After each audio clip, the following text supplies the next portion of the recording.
Tuning in to the online broadcast network, AFTERBUZZ TV. Over 20 million weekly downloads in over 150 countries, and your number one source for after-show entertainment.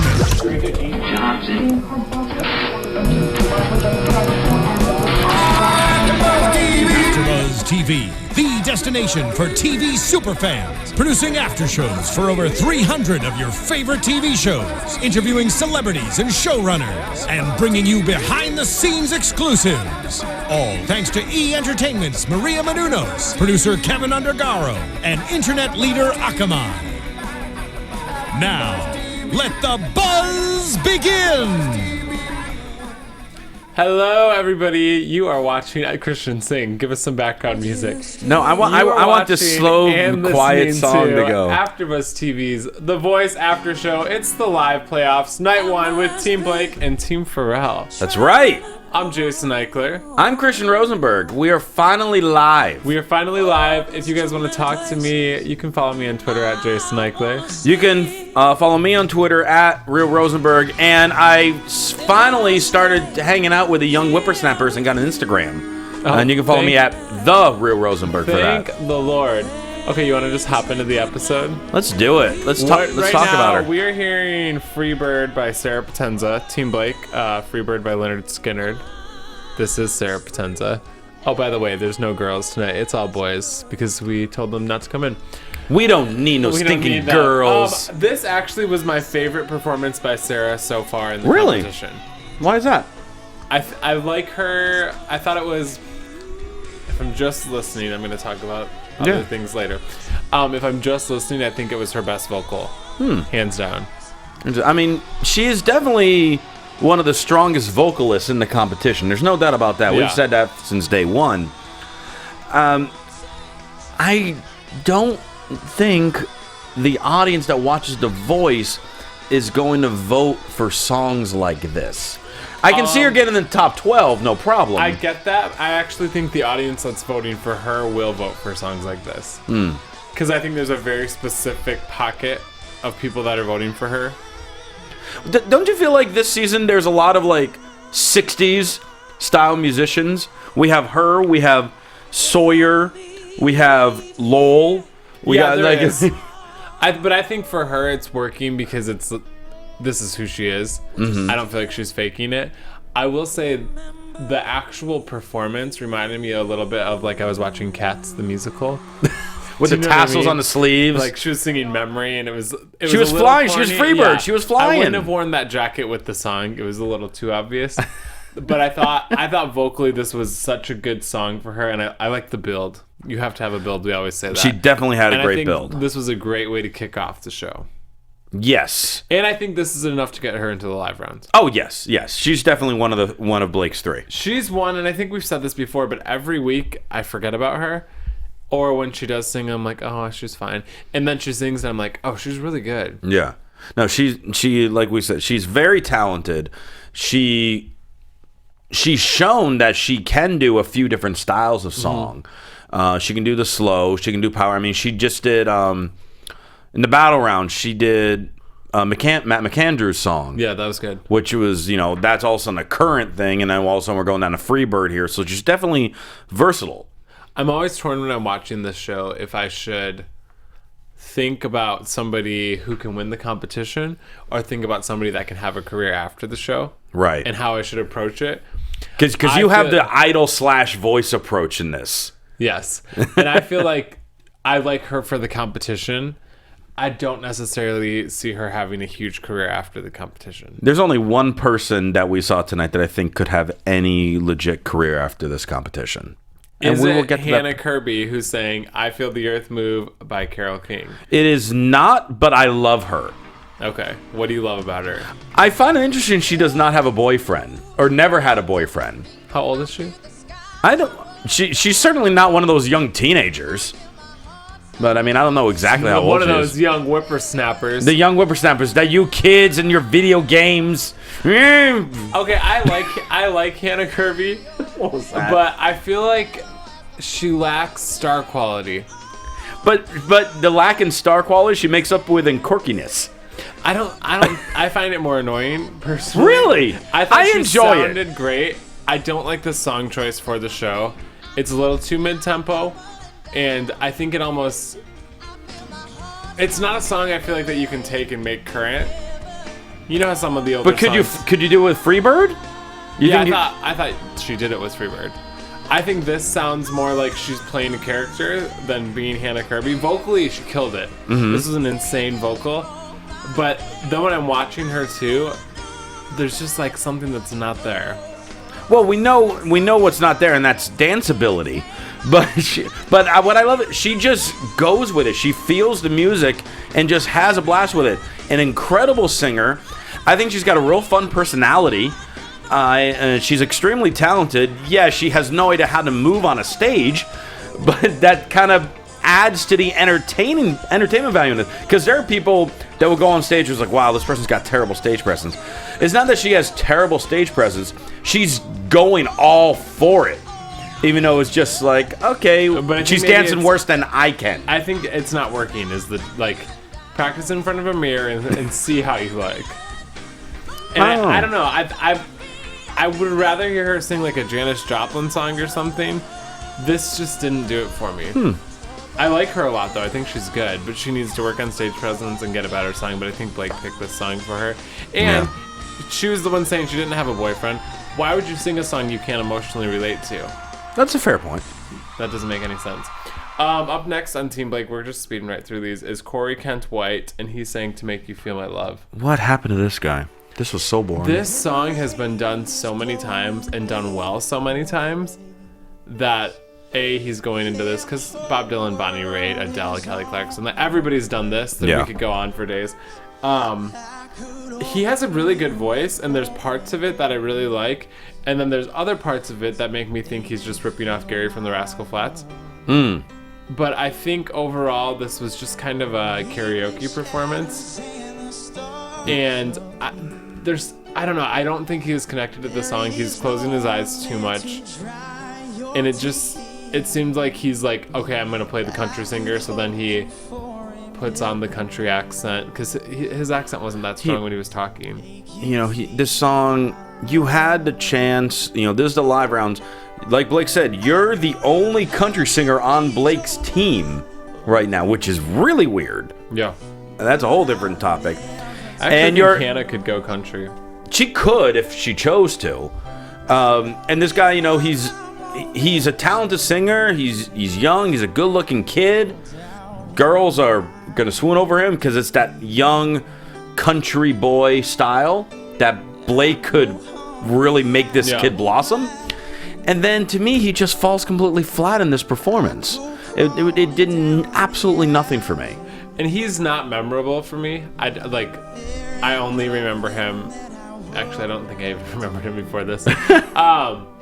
But I just think this song, I don't know what Blake was thinking for any of his song choices tonight, to be honest. I thought they were all horrible. But this one especially, I think it's too emotionally advanced for him to be singing.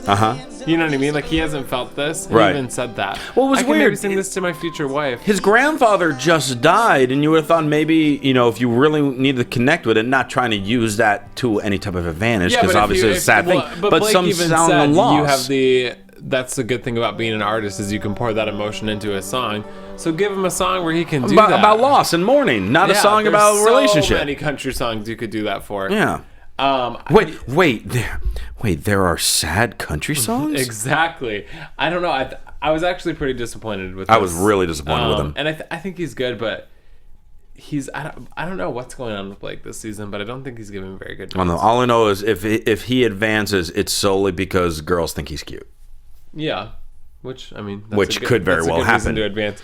Let's talk about Brooke Adi, who sang "Love Me Like You Do" by Ellie Goulding.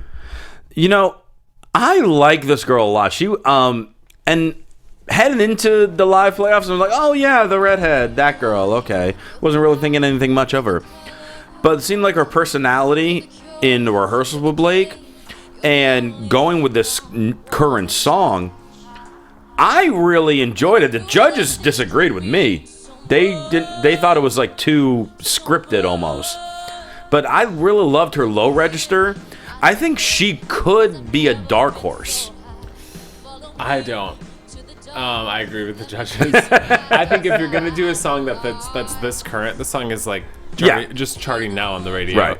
You have to do it really, really, really good or really different from the original. I don't think she did either of those things. When she's singing to me, it sounds like there's like 3 different people inside of her. And if you listen, her vowels are inconsistent every time she switches her register. When she's down low, she gets really artsy, you know what I mean? And then she goes into her head voice and it's different, and then her chest voice and it's different. And it's because she has shitty technique. So you need to work on that. And then you also need to... I hate when you hear somebody talking about music and she's throwing out technical terms and has no idea what they're meaning. She did that a lot in the intro, so that rubbed me the wrong way. But I think there's a lack of technique and a lack of emotional connection, and I think this was a karaoke performance. Say, sorry. No. How dare you state your opinion? It's like this show is about stating opinions. It's so weird. No, I understand what you're saying. I felt Corey was much more of a karaoke thing than her. And she got, honestly, the most negative reaction from the judges out of anyone tonight, I think. Yeah, but I think it's because, like, that's not good. It's straining. She's using such bad technique, and it's because she's an indie artist. Mm-hmm. But it doesn't matter what kind of music you're singing. You have to, like, be singing it with technique. And I think she's faking, almost like we thought Corey was faking. Well, that note was off. Accent. That note was out of tune. She's faking her sound. Because if you hear her when she goes up high, she can't fake her sound, and that's how her voice should sound and everything. Mm. So I don't know. I don't know what she should. She needs voice lessons, and not in a bad way, but she really does. To just get that under wraps. I don't think we're gonna see her in the live rounds. What do you think, America? America, what do you think? Do you think she will be? I'm gonna at the end. I'm gonna look at the iTunes charts because obviously that's an important factor with this. But I don't think that song's gonna chart. Because would you rather hear that than Ellie Goulding? Oh no. Exactly. No. You're right. Okay, final on Team Blake was Megan Lindsay, who sang "Love Runs Out" by One Republic. I have to say, it seems like this is one of those instances where if you've ever seen these shows in the studio, it does sound completely different. It must have sounded completely different when you were there than when you were watching it on TV, because I think we both had the same reaction. We're just like, eh. And she's one of my favorite in the competition, because she has a very powerful and like specific, like raspy pop rock voice, and I love that. Mm-hmm. I thought this sounded really unconnected and just like she was lacking. I don't know, like it's not her style. She was trying to force herself to sing a style like this, and it's not her style. Like you were saying before, it was a terrible song choice by Blake, and we've had this argument every season about this person used to have this hit or had this hit album. She once upon a time was a successful singer. I'm all for. She should not be on this type of show because this show's about finding new talent. You've talked about how it's cool for the second chances. No, when we've had this debate before, and that's perfectly fine, and that's the beauty of this show. And, I mean, Blake was even talking about how she's gotten a lot of hate mail about, like, why are you on this show? You've already had your chance. And I do think as far as the mainstream viewers, I think they're going to side more with that than, the second chance story. And I honestly, I don't think she's going to advance. If you look at, like, Christina Aguilera was on the Mickey Mouse Club, and then she was on Star Search. Search. There's lots of people that have been on multiple shows doing multiple things, or even Alex and Sierra, who won X Factor. Alex was on American Idol before he was on X Factor. So I think there's room for that. Mm-hmm. I think for this, Blake really wanted her to do a current song. I think it set her back doing this song because it made her almost seem not relevant. And then I think stage presence was a big thing for her. I think it made her look older from doing this song. When she was standing there with the mic, which we're going to get to, I thought a couple singers needed a mic stand. She was flailing her arm and kind of looked like a cheerleader. I thought the moment when she took the mic off the mic stand and then walked, that like 15 seconds of the song was really, really good. Mm-hmm. And then I thought she lost it again at the end. All right. And it was, vocally it was just kind of sloppy. Yeah, I don't know what they, like all the judges were just going nuts over that. And yeah, you and me were just like, why? I mean, Because it was all right. I love the rasp in her voice. I think it's amazing, but it just sounded shouty, and it sounded very like fragmented. So Team Blake. Yeah. So who won Team Blake? 3 advance, 2 America picks, and then Blake's gonna pick the 3rd. Okay, I'm gonna say from Blake, that's going to advance. I think America is going to end up voting as far as for the live round. I think they're going to vote for Hannah and Corey, and then he's going to bring on Sarah. See, I think Americans are going to vote Sarah and Hannah, and he's going to bring on Megan. I can see that too. Personally, because he's connected to Megan for sure. Want to do Team Pharrell? I guess. Let's talk about Caitlin Caparoli, who sang "Best Thing I Never Had" by Beyonce. Firstly, we have to say Carson Daly saying "Queen Bee" was probably the highlight of the show. I love. Was she the first? Like one of the first performances of the night. All of a sudden, it's Beyonce in a live round. All of a sudden, I just turn to you. I'm just like, here we go. Okay, Caitlin. I'm like, any Beyonce or Kelly Clarkson performance, Jason Ikeler takes the floor. Thank you. I thought on paper this was a good performance. She's very pretty. She sounds great. She's hitting all the right notes. But it was such a vanilla, like almost Vanna White performance. Everything was perfect, but like she was just lacking the umph. If you watch Beyonce sing this song, she just sings it with the piano, and there's so much grit in her voice, and she's so emotionally connected. And I think it was almost like a pageant performance for me. It was pretty and it was good, but it wasn't anything to like rewatch. You know, her low notes to me sound a little pitchy, and I again enjoyed her. Like you were saying, she's beautiful. She's very talented. I think she's got very good stage presence. You even brought up she's got like the presence of like a host. Yeah, like she could host E-News. She could host E-News, or she can, like next season on The Voice, Ryan could pass it over to her like he did for Christina Milian a few seasons ago. Well, and that's even how they have her dressed, though. Yeah. But I mean, and I think especially toward the end of the song, then the vocals even fell apart. I was actually shocked Pharrell let her sing this song because it was not very good. I want her to advance, but I don't think she will. Yeah, I don't think she will either, compared to some other people. Well, when you look at Pharrell's 5 compared to Blake's 5, I feel like it's night and day. Oh yeah, and I was actually not blown away by a lot of them either. But no, but I mean, it's just what we can expect. I mean, maybe they didn't have the strongest performance tonight. It's funny because Christina said that she thought this was the most talent they've ever seen on The Voice in one season.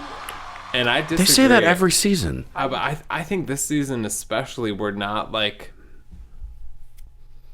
I don't know. There's nobody I'm like super looking forward to seeing right now. Remember, hopefully they'll win me over by the time we get to it. Remember, last season we were saying about the same thing. Then once we got down to like the last 8 or 10, I was like, oh, wait a minute. Then we were like, oh, this person. So somebody's got to step it into gear. Could that be Lowell Oakley? Nope. Who sang Jealous by Nick Jonas? It will not be Lowell, because Lowell has fallen apart. This was okay. Lowell is actually one of my other favorites in the competition. I loved him at the beginning. He's got a great look. I think he's got a great sound. I thought this was kind of a train wreck. I think that's an understatement. Poor guy. I don't know. I get the Nick Jonas. I get him singing a Nick Jonas song because I think that's a current artist today that if Lowell put on an album right now, it would probably sound similar to that. But I don't think he should have done this song. Nick Jonas sang this on the show last season, and I think so did Chris Jamison did it. Yeah, I don't know. It wasn't good. It was amateur. And Lowell is really talented, but he should have done it different. If he wants to do a Nick Jonas song, do like Chains or do something that isn't impounded in our heads.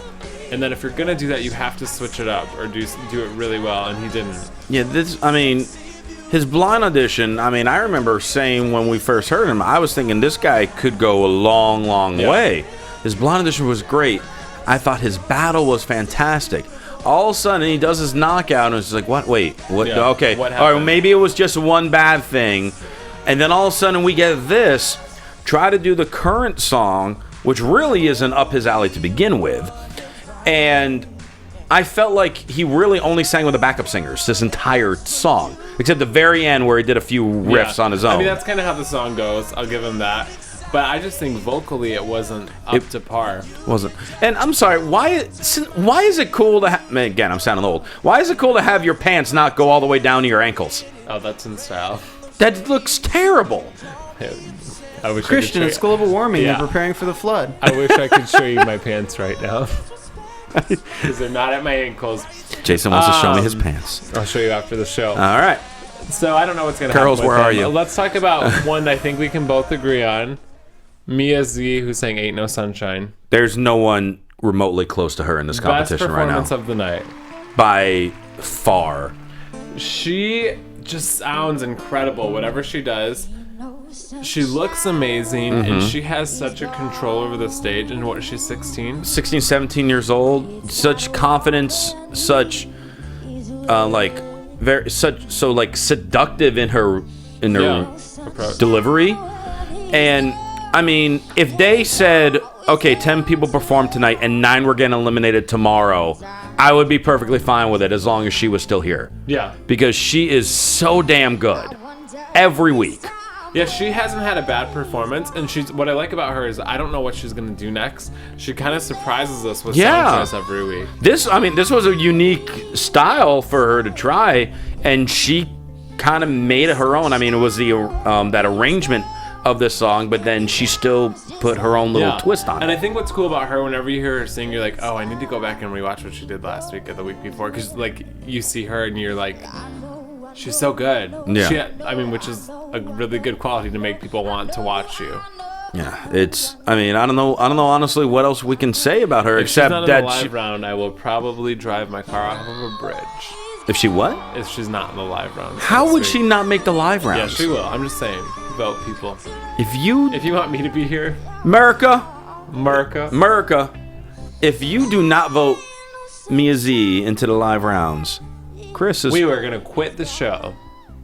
Well, Jason's going to quit the show. Christian is also going to quit the show. I will think about it. But then if Jason's gone, that means I would get more mic time. Oh, that's true. That's a really good point. Let's talk about Corinne Hawthorne, who sang How Great Thou Art. Okay, this is what I'm going to say about her.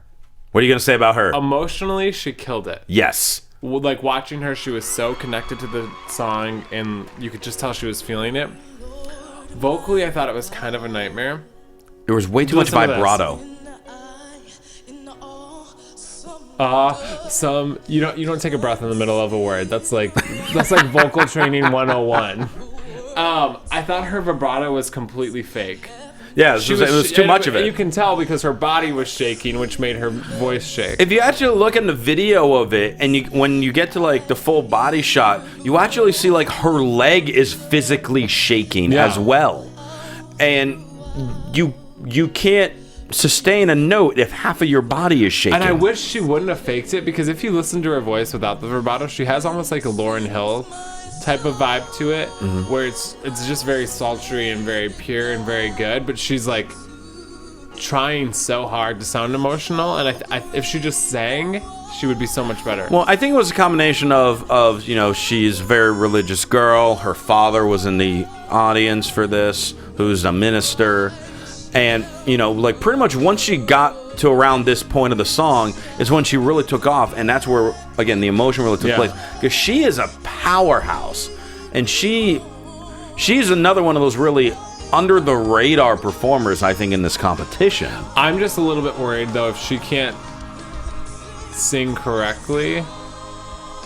Because if the emotion wasn't there for the song, it would have been a train wreck. Vocally, it wasn't that great. It's just that she was so connected that you could feel that. If she can't connect every song like this, which I don't think she's going to be able to, I don't know how she's going to fare. I don't and know. Because even if you listen, like, her soft palate is so dropped, and when she tries to go up for those high notes, and it's just... I still want... She needs the Lord. I still want either her or India, who we'll see on Tuesdays. See, but the difference between her and India is night and day. Because if India sang this song, we would probably be crying right now. Right, but I'm just saying, like, I still want one of them, because I mentioned on a few weeks ago them to sing Toni Braxton "Unbreak My Heart." Oh, because I think either one of them would crush it. India. Well, India could crush it too, but I think that would be a huge one for Corinne. If she chose to do Corinne needs to be on Christina's team. Well, Again, she got, can't. kicked off there. She's stuck with Pharrell until she's gone now. Because I think she needs somebody who can vocally kind of get her to work on that. Let's talk about the final of the night. Sawyer Fredericks, who sang Trouble by Ray LaMontagne. Yeah, there's this kid, now 16. He wanted to emphasize that he's 16 now. He's got such a unique voice, and he carries it so well. Yeah. The crowd absolutely loves him. And, I mean, is it my personal taste in music? Not necessarily. But it's a voice that you would remember. He has been the most recognizable face this season. He's so good, and he has almost like his voice sounds like he's been singing for 80 years, and it's like worn down. And he's 16. But it's so good. Yeah. For this song, I actually didn't like what he did with the arrangement. I was kind of bored by the end of it. But I thought the first half of the song was really powerful, and I think he's so good. I want him to do something a little younger, though.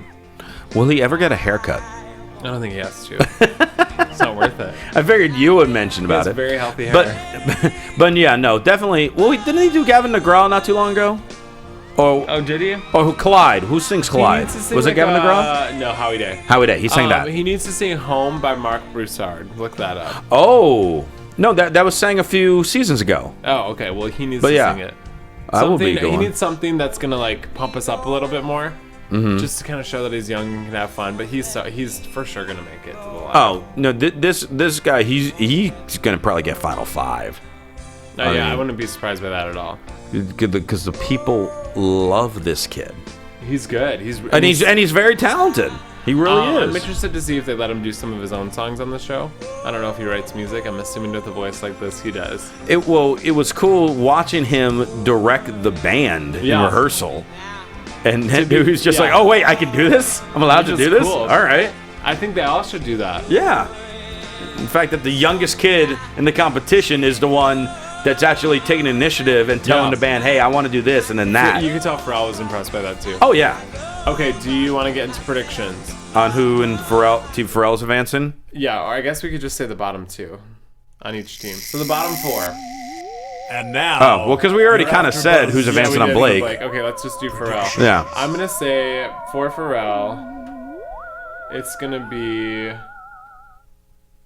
Ooh. And there are a couple tough ones on his. I don't know, because I really want Lowell to advance on. I think he's lost his chance. I think after tonight he might not make it. I don't think Caitlin's going to advance. I'm going to say probably Mia, Corinne, and Sawyer, but I would prefer it be Lowell, Mia, and Sawyer. I think it's also going to be Mia, Corinne, and Sawyer. I think if anyone could switch, it would be Caitlin for Corinne. I think Lowell is gone. See, I think he's had too many chances. The only thing I think Lowell has is the young girl vote. But I mean, that's like Sawyer's getting that. I don't think Sawyer's getting the young girl vote. I think he's getting the older vote. Really? Because he's not necessarily somebody a 15-year-old. He's not singing songs that 12 to 15-year-olds are going to buy. But Lowell's singing Nick Jonas' song, and you know what I mean? Mm-hmm. I don't know, though. We'll see. Well, wait. Yeah, let me try to check iTunes right now. So start talking about something else. Does iTunes, at this point in the competition, does it count toward voting? Or is it not until next week? If you're in the top 10... Then it's times 10. Then it's times 10. Is anyone in the top 10? According to this, no one is in the top 10. The highest one... And this is after East and West Coast feed. Yeah, the highest one right now is Sawyer at number 31. Okay. And I am continuing to scroll looking for someone 50. else. Don't go past that. Well, I'm already at 70. 74, Mia. Okay. So 31 and 74. That's well, I think America agrees with how we feel. Wow, that's not normal. It's because there was no big Mia was really good, Sawyer was really good, but there was no like aha moments tonight. Yeah, and maybe there will be tomorrow because I mean there are some good singers left on Christina's team. I think it's going to be Christina's year. See, I still think it will be Pharrell's because I mean he's got Mia. We'll find out. It's Mia or the field, I think, at this point. We want to know what you guys think. If you want to tweet us, use hashtag ABTV Voice or comment on YouTube, iTunes, SoundCloud. Christian, where can we find more from you? More from me on Twitter at Real Rosenberg and on Instagram at The Real Rosenberg. And if you watch wrestling, you can catch me doing SmackDown AfterBuzz Thursday nights. And on the SmackDown YouTube page, I just came back from doing WrestleMania 31 coverage. We got over 40 interviews on a WrestleMania playlist on the AfterBuzz YouTube page. So if you watch wrestling, watch those and enjoy. Perfect. And you can find me on Twitter, Instagram, Vine, and Snapchat at Jason Ikeler. And everything. And everything else, Tumblr. You can find AfterBuzz TV and all those things at AfterBuzz TV. We will see you guys back in here next week. From executive producers Maria Menounos, Kevin Undergaro, Phil Svitek, and the entire AfterBuzz TV staff, we would like to thank you for listening to the AfterBuzz TV network. To watch or listen to other after shows and post comments or questions, be sure to visit AfterBuzzTV.com. I'm Sir Richard Wentworth, and this has been a presentation of AfterBuzz TV. Buzz you later. The views expressed herein are those of the hosts only and do not necessarily reflect the views of AfterBuzz TV or its owners or principals.